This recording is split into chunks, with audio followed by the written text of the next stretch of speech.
नमस्कार मंडळी, तुम्हा सगळ्यांना आषाढी एकादशी निमित्त हार्दिक हार्दिक शुभेच्छा। तर आज आषाढी एकादशी असल्यामुळे आरूच्या शाळेमध्ये प्रोग्राम आहे, तर आता आम्ही तिकडे चाललो आहोत। आरू बघा कशी मस्तपैकी तयार झालेली आहे। आरू कशी दिसते कमेंट मध्ये नक्की सांगा। आणि मला पण तयार व्हायचं होतं, पण काय करणार, सकाळपासून एवढी घाई झाली होती ना की घरातलं काम आवरताना, आणि त्यातमध्ये लाईट नव्हती, साडी वगैरे घालायला टाइमच नाही, पटापट ड्रेस घातला आणि निघाले। आरूलाच तयार करायला एवढा उशीर लागला। तर आता उशीर पण झालाय आणि ट्रॉफिक पण भरपूर आहे। बरं झालं पाऊस नाही त्यातमध्ये। तर आता आम्ही पोहोचतोय, तर तुम्हाला दाखवते आरूच्या शाळेमध्ये कसा प्रोग्राम करतात सेलिब्रेट। काय आरू? आधीच मला उशीर झाला आणि वरतून ट्रॅफिक। मंडळी बघा रस्त्यावर काय चाललेलं आहे, पोलीस आहेत, काय चाललंय काय माहिती। आधीच उशीर झालाय आणि आता परत गाडी थांबली पोलिसांमुळे। काय तोडफोड झालेली आहे, गाड्यांमध्ये सामान नेत आहेत सगळं। चला खुल्ला झाला रस्ता आता।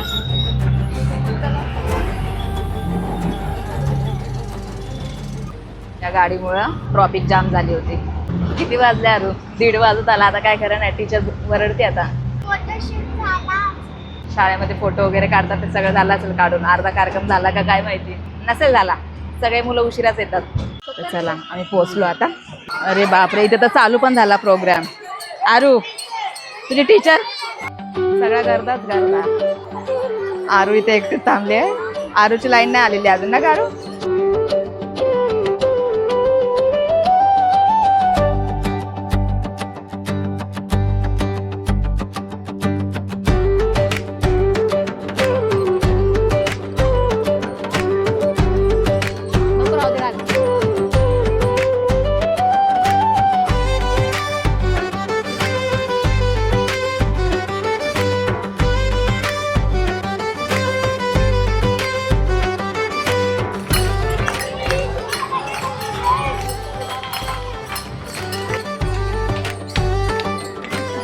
तर मंडळी अशा प्रकारे सेलिब्रेट करतायत इथे सगळेजण।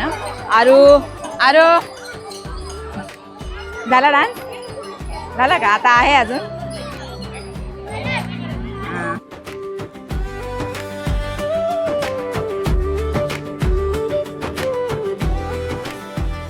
आरूला खूप हौस नाटायची। बरोबर टायमावर आलो ना पण आपण? आलो ना?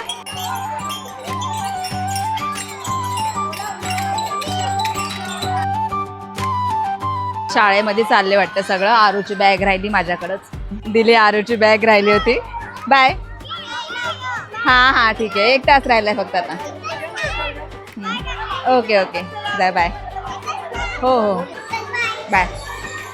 सगळेजण चालले आता शाळेमध्ये। आता मी जाऊन बाहेर थांबते, कारण 1 तास आहे अजून शाळा सुटायला। बाहेर जाऊन थांबते आता। तर मंडळी अशा प्रकारे सेलिब्रेट झालेली आहे आषाढी एकादशी। आणि आता मी चालले खाली, आणि या पोरांचा कार्यक्रम चालू आहे आता शाळेमध्ये। आरूला सोडले शाळेमध्ये आणि आता चालले घरी। घरी नाही म्हणजे बाहेर थांबते। तर मंडळी आता हे पण आलेत। सोडायच्या टायमाला नव्हते म्हणून उशीर झाला आरूला घेऊन यायला। आता आलेत तर बाहेर जाते, थोड्या वेळ थांबते। आरूची शाळा सुटायला 1 तास आहे अजून, थोडा वेट करतो आता बाहेरच। हे गेले होते गॅरेजला म्हणून येऊ नाही शकले। ते नसले की खूप प्रॉब्लेम होते। रिक्षा पण एक तर टायमावर मिळत नाही आम्हाला, आणि मिळाली तर डायरेक्ट 60-60 रुपये घेतले हो। आता गाडी पण बंद पडली आमची। आताच गॅरेजमधून आले, परत काय झालं काय माहिती। गाडीचंही असं असते, सारखंच काय ना काय काम निघत असतं। आता काय करायला लागेल काय माहिती। आता बघून येतो बोलले, कोण भेटलं तर। आता यांचं चाललंय रिपेअरिंग करायचं। काय झालं प्रॉब्लेम? पावसामध्ये हेच असा प्रॉब्लेम आहे, गाडीचं सारखंच काम निघत राहतं।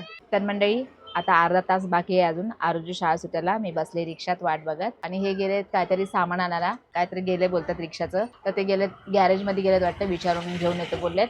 मी बसले आता रिक्षामध्येच वाट बघत। सकाळपासून एवढी घाई झाली आहे ना आज, नुसती धावपळ धावपळ। सकाळी एकतर 10 वाजता माझा असा टाइमपास झाला ना, कारण सकाळी उठल्यापासून ना माझा हा अर्धा हात ना खूप दुखत होता, म्हणजे उचलतच नव्हता। काय अवघड वगैरे झालं की काय माहिती, म्हणून ना भरपूर असा टाइमपास झाला माझा। आता वाटत होतं दवाखान्यातच जावं लागेल वाटतं, एवढं मग त्यांनी चोळलं वगैरे ह्या साईडला वगैरे, तेव्हा हा हात थोडा उचलायला लागला। तर तेव्हा मला काम थोडं करायला आलं, त्याच्यामुळे आरूला पण तयार करायला म्हणजे उशीर झाला मला। तयार करता करता 12:30 तर असेच वाजले होते, आणि त्यातमध्ये लाईट गेली होती। म्हटलं मी पण मस्तपैकी तयार होते, पण काय करणार, लाईटने सगळा घोळ केला। आणि त्यातमध्ये आरूला पण खूप उशीर होत होता, त्याच्यामुळे मग तसंच निघालो घाईघाईमध्ये।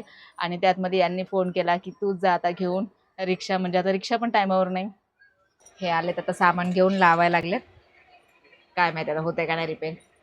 कामात काम वाढतं असं. ठाण्याला जायचं होतं तर आता काय माहिती जाणं होते की नाही माहिती. आरूला घेऊन म्हटलं जावं आता तिकडे. आरूची साडी पण चेंज करायची पण आता तसंच जातो घेऊन. रिक्षा जर रिपेअर झाली तर. झाली का? तर मंडळी शाळा सुटली वाटतं. मी जाते आणायला आता. तर आरूला घेतलंय आता. सगळे मलाच बघत होते. हो दिसती माझी सोना एवढे क्यूट तर. तर आता हे बोलतायत आरूला घरी सोडूया आणि मग आपण जाऊया. नाही. काय नाही एवढं तयार होऊ नको मग माझ्या सोनाला नजर लागती ना. कपडे चेंज करू मग जाऊ. मला नाही खेळायचं. नाही तो बसणारच कसला नाही. खेळतोय? दोघांची भांडण होतं आता दोघं असले म्हणजे. घरी जातो आरूचे कपडे चेंज करतो आणि मग रिटर्न येतो. थोडं काम आहे ठाण्याला जायचंय. काय बोलली टीचर? टीचर बोलली आज सगळ्यांनी मस्त तयार होऊन आलात. हा. तुमच्या मम्मीला खूप आभार. सगळ्यांनी खूप मस्त तयार होऊन आलात. हा मस्त. मम्मीलाच आभार द्यायला पाहिजे ना. सकाळपासून किती घाई करावं लागली बापरे. श्वास फुलतो हिला तयार करता करता. त्यात मध्ये लाईट सगळे नव्हती. बोलत होते की माझे कानातले एवढे मोठे. आरूच्या कानातले बघा. कानात तर घातलेले नाही असं चिपकवलेले आहेत है ना आरू. इथं कानात घुसवले आणि खिडकी लावली. गॅस भरायचा. माझी सोना किती भारी दिसायला लागली. बघ खालून पर्यंत लुक बघ मम्मीने कसं घातलं तर. चला गॅस भरून झालाय आता घरी. बाहेर बघा वातावरण किती मस्त आहे. पाऊस होता पण आता एकदम छान वातावरण झालेलं आहे ना. खुश आहे आरू आज किती. आरूला म्हटलं होतं आरू माझी तब्येत बरी आहे तर जाऊ नको आज राहू दे बोलत होते. तर ऐकतच नाही. नाही मला जायचंच आहे जायचंच आहे. हिला खूप आवड आहे असं तयार होऊन जायचं. डान्स वगैरे खूपच आवड आहे आरूला. आज मिस केलं असतं आरूने. तर मंडळी आता आम्ही पोचलोय घरी आणि आभाळ बघा आता गच्च भरून आलेला आहे. कसं करायचं काय माहिती आता जायचं. भूक लागली आरू. आरू चाललंय बिस्किट खायचं. चला घरीच जाऊया आता. पाऊस जर नाही आला तर जाऊया. हा आभाळ तर आलंय गच्च भरून. सांगता येणार नाही. रप रप रप रप चालू झालं की संपला विषय. तू काय असं करते. जायचंय. तर मंडळी आम्ही आता घरी आलोय आणि आता पहिलं जेवण करतो कारण आरूला लागली भूक. मग जेवण केल्यावर बघू आता काय करतात. जायचंय की नाही जायचं बाहेर. ए विल्लू काय पाहिजे. काय रे त्याला काय झालं. भूक लागली सो ना. हा हा तुझा खाऊ बनवलंय वाटायचं बाकी आहे. विल्लूला लागले भूक. त्याचा खाऊ संपला होता. सकाळी बनवून गेले होते खाली शिजून ठेवलं होतं आणि आता वाटायचं बाकी आहे. त्याच्यामुळे बघा कसा कावरा वावरा झालाय. ये ये डबा घेऊन ये तुझा डबा घेऊन ये इकडं. खाऊ देते. डबा घेऊन ये जा. हा भूक लागली तुला. डबा घेऊन ये ना. चल ना. भूक लागली ना त्याला काहीच सुधरत नाही. तर मंडळी जेवण वगैरे झालंय आमचं आणि आता बसलोय मस्त आराम करत कारण बाहेर एवढा जोरदार पाऊस चालू झालाय ना तर जायचं कॅन्सल झालेलं आहे आता आमचं. आणि यांना पण आता आराम करायचं होतं. हे पण जेवला जेवला लगेच झोपले कारण सकाळी लवकर जातात तर ह्या टायमापर्यंत थोडाफार आराम मिळाला तर बरं वाटतं. तर ते बोलले राहू दे आता जर गेलो तर खूप टाइम होईल. डायरेक्ट 5च म्हणजे 5-6 तर वाजूनच जातील तिकडून जाऊन यायचं म्हटलं तर त्याच्यामुळे आता कॅन्सल केलंय. इकडे बघा बिल्लू आहे बघा. वाटच बघत बसलाय कधी बनवते बिल्लू.